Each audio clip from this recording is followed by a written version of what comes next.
தாமதமாகலாம். ஏன்னா ஆதவர்ஜுனே ஏற்கனவே இன்னொரு பேட்டியில் சொல்லும் பொழுது இந்த ஒரு 5 வருஷம் 6 வருஷத்துக்கு கடத்துறதுக்காக தான் சிபிஐ விசாரணைக்கே போறாங்கன்னு. ரெகுலர் விசாரணை இது முடிஞ்சிருக்குன்னு சொல்லுங்க.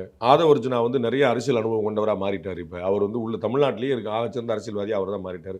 அவர் சொல்லுங்க, தமிழ்நாடு போலீஸ் வந்து எவ்வளோ சீக்கிரமாக வழக்கு 4 நாளில் ஜட்ஜ்மெண்ட் வந்துருதா?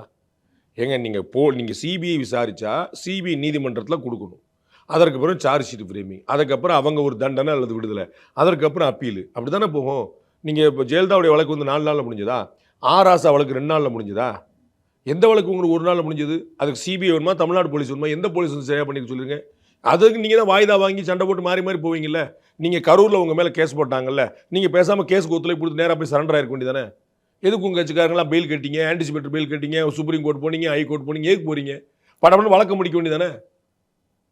உங்களுடைய வாய்ப்பை நீங்கள் எக்ஸ்ப்ளோர் பண்ணுவீங்க. கேட்டால் அவங்க தாமதப்படுத்துகிறாங்க. நீங்களா அவங்களா?